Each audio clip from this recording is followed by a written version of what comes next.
Assalamualaikum warahmatullahi wabarakatuh.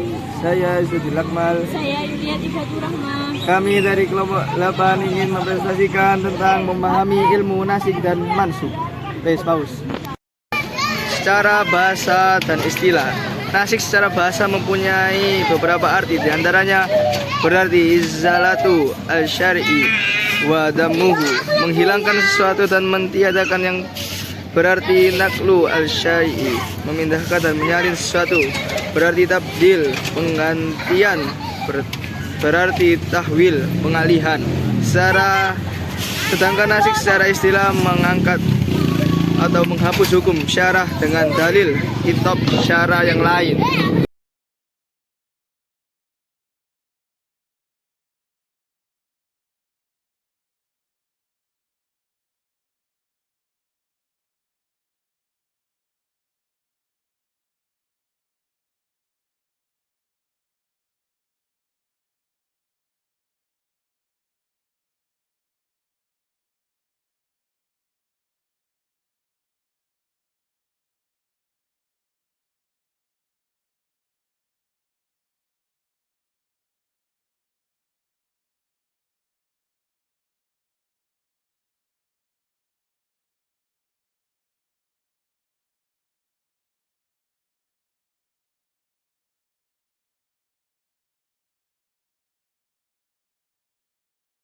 Nasik dibagi menjadi 3. Nasik Al-Quran dengan Al-Quran, nasik Al-Quran dengan sunnah, nasik sunnah dengan Al-Quran. Nasi Al-Quran dengan Al-Quran, para ulama yang mengakui adanya nasi telah sepakat adu nasi Al-Quran dengan Al-Quran, dan itu pun telah menjadi menurut mereka salah satu contohnya ayat iddah 1 tahun dinaskahkan dengan iddah 4 bulan 10 hari. Yang kedua, nasi Al-Quran dengan sunnah. Nasi yang macam ini terbagi menjadi 2. Pertama, nasi Al-Quran dengan hadis ahad. Jumhur ulama berpendapat hadis ahad tidak bisa menaskahkan Al-Quran karena Al-Quran adalah nasi yang mutawatir, menunjukkan keyakinan tanpa adanya peradukan atau dugaan padanya. Sedangkan hadis ahad adalah nasi yang bersifat zahni dan tidak sah pula menghapus suatu yang sudah diketahui dengan suatu yang sifat dugaan atau diduga. Yang ketiga, nasi sunnah dengan Al-Quran.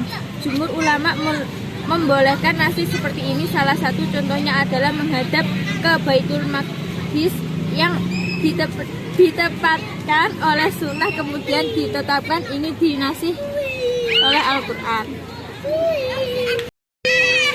Ayat-ayat yang mansur nasinya. Adapun ayat-ayat yang mansur nasinya dapat kita lihat di bawah ini. Di antaranya ayat mansur nasinya terdapat dalam surat Al-Baqarah ayat 180. Dinasahkan dengan hadis, sesungguhnya Allah telah memberikan kepada setiap orang yang mempunyai hak dan haknya, maka tidak ada wasiat bagi waris.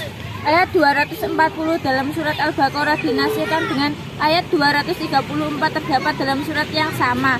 Dan ayat 224 dalam surat Al-Baqarah dinasihkan dengan ayat 286 dalam surat yang sama. Kesimpulan dari pembahasan di atas dapat kita ketahui bahwa nasi adalah mengangkat atau menghapus hukum syarak dengan adil atau kitab syarak yang lain. Dalam nasi diperlukan syarat, yaitu hukum yang masyhur adalah syarak dalil.